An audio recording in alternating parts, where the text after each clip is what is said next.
Aw man, my latest video is doing horribly. Well, before I delete my channel, let's try doing the oldest trick in the book, stealing a bigger YouTuber's video. Let's see, who does my audience watch? I guess we can go with this Alexotos person. What do they have on their channel? What have they done recently? This keyboard is pretty, polycarbonate Kohaku, my first time with an electro-capacitive keyboard.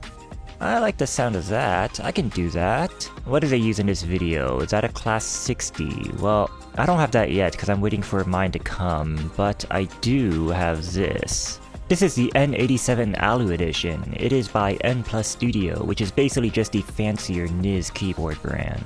This is going to be my first electrocapacitive keyboard, so I'm really excited to see how this feels and sounds. Now, these things here are part of the stabilizers, and you might be confused, but don't worry, I'll explain in a moment. You also get 2 screwdrivers, which aren't really necessary if you just plan on putting on keycaps, and some more things that go with the stabilizers. Unfortunately, despite costing over $300, this keyboard does not come with a case, so the keyboard is just sitting there underneath all that foam. NIS doesn't sell any aftermarket cases on their site either, which seems like a missed opportunity, but it shouldn't be too hard to find a case for an 80% keyboard. This keyboard is nice and hefty, by the way. It feels quite heavy in the hand. And the side profile is simple, but it makes it easy to pick up. Unlike some other keyboards, it doesn't try to hide the seam between the two halves, but makes it instead really obvious that it's there. At the back is this block of polycarbonate. It looks quite random, but apparently it's there to ensure a stable Bluetooth signal, not that this keyboard is Bluetooth. And for the bottom weight, we apparently have transparent electrophoretic brass in the shape of an N+, but I'm not sure what about this is supposed to be transparent. I'm just quoting the store page, but it looks quite nice either way, and it's way better than a sticker. We also have these 4 massive rubber feet, which thankfully we don't have to remove to open the case. Now you may have noticed at some point that this keyboard switches looks very different from other mechanical keyboard switches, and that's because these are not mechanical keyboard switches. These are basically fancier membranes? But don't worry, this is expensive, so you're allowed to like it.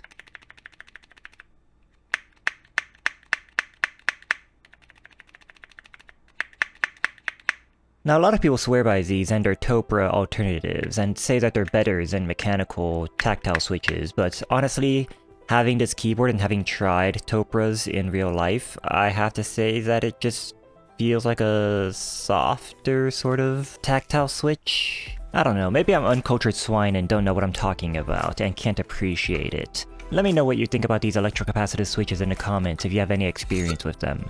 But for now, let's just open this up. I'll be using my electronic screwdriver and we just need to use an H2.0 bit on the 8 screws on the back. This step is completely unnecessary and we could just start putting on the stabilizers and keycaps, but I want to show you the insides real quick. First off, as you can see, there are gaskets running along the top and bottom of the case, so this is a gasket mounted keyboard, but they aren't that soft and don't give you much bounce. Now we can carefully lift up the PCB to reveal what's underneath it, and there is a daughter board connected to it, so be careful to not tear the JST cable as you're doing this. Fortunately, it is long enough for you to comfortably lay the PCB down upside down above the keyboard. And doing so reveals that there is absolutely nothing there. There is a thin layer of film attached to the bottom of the PCB, but I'm not sure if we should try to do anything to it. We could try to tape mod the PCB, I guess, but A, I'm not sure if that's safe, because this is my first electrocapacitive keyboard, and B, I don't know if it's going to have any effect. The point of the tape mod is that it covers up and seals the holes in the bottom of the PCB of mechanical keyboards, because there are going to be holes, but this doesn't have any, so... The bottom of the case has some more room for modding, and there's some extra space cut out, but I'm pretty sure that's for the batteries of the wireless version, not that you can buy this wirelessly. I'm fairly certain what you have to do is buy the wireless version of the plastic keyboard, and transfer the PCB and batteries into this keyboard. But that's at minimum another $250, so I'm just gonna close this keyboard up instead.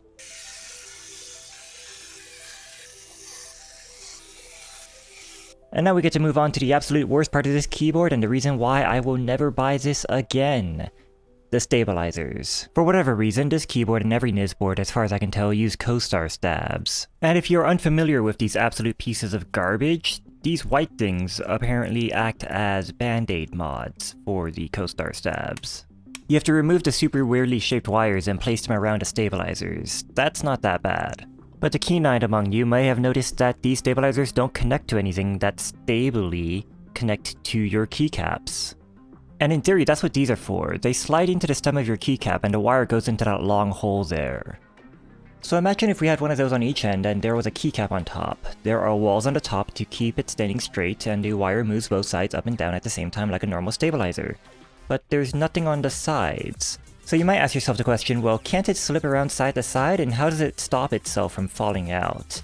The answers to those questions are yes, it can, and there's nothing preventing it from just falling out. I absolutely hate these things.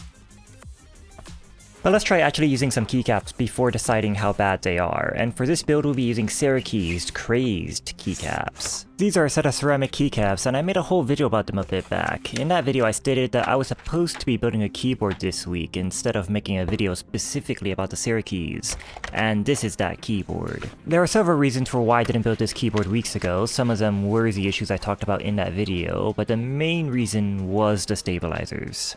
We start off by grabbing one of these white things and sticking them inside the stem as a keycap, the issue being that it won't go all the way in. No matter how hard I push, it won't go in any further than this, so that is issue number 1.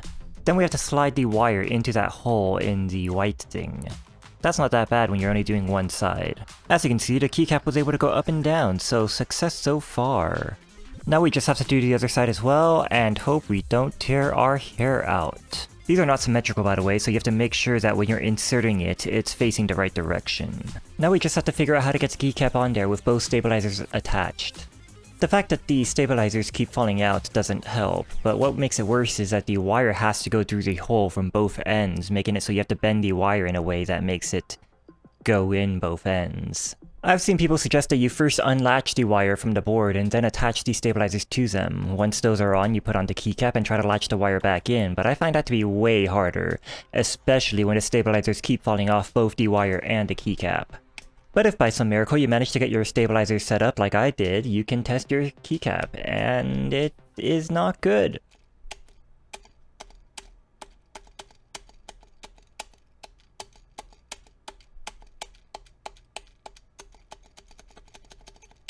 It sounds super rattly and it doesn't feel right when you're tapping on either of the ends. Only when you're pressing in the center directly on top of the switch does it feel even remotely stable. And the reason that I just freaked out just now is because the thing fell off of the keycap.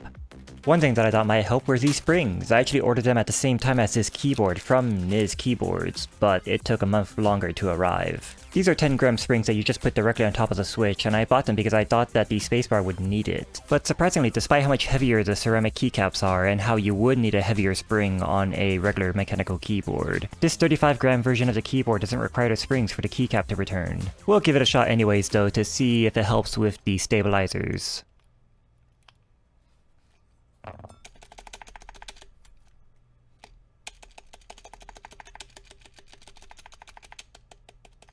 And the answer was no, it didn't. The fact that the stabilizers kept falling out of the keys was a huge issue that I didn't know how to deal with until I remembered that the first version of the Syracuse had the same issue, and there was a solution for that. So I busted out the Teflon tape used in the Syracuse video and just stuck them to the side of the stabilizers. This essentially just increases the width of the walls to make it so that it doesn't slip out as easily, and it worked. Sliding them into the stem now requires a lot more force, and it won't just fall out if I leave them unattended. Once we've got them on both sides, we can test to see if it stays on during actual use, and I decided to leave the spring in there just because, why not? I paid for them, I might as well use it. At least for the stabilizers.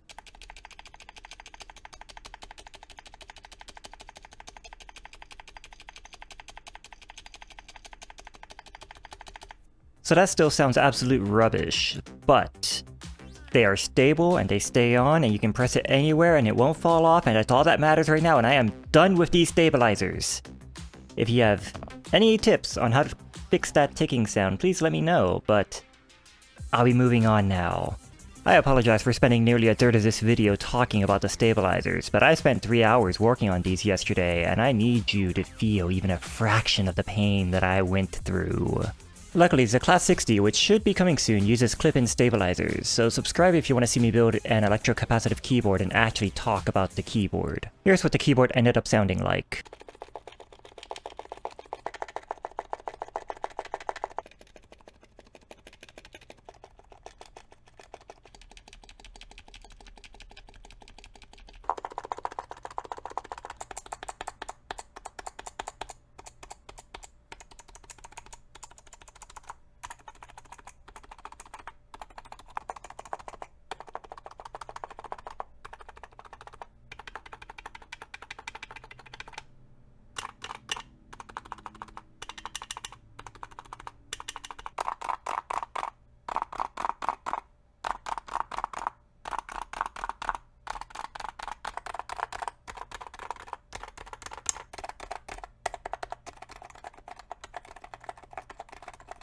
You might have noticed some ugly sounds coming from some of those keys, and if you're wondering why that's happening, check out my video on the Stereo Key V2s.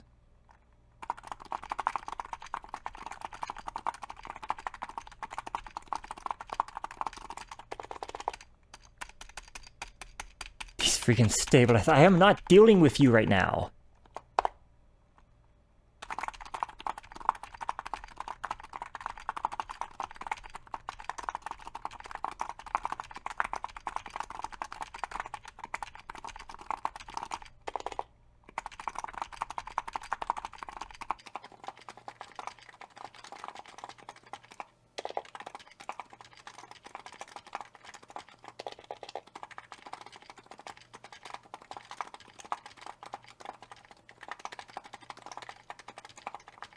You know, I'm actually quite happy with the sound and feel of this keyboard, aside from obviously the stabilizers. Based on this, I'd be perfectly willing to use an electro-capacitive keyboard as a daily driver like Hippotech, so I'm excited for my Class 60 to arrive, but I'm never buying a NIS keyboard again.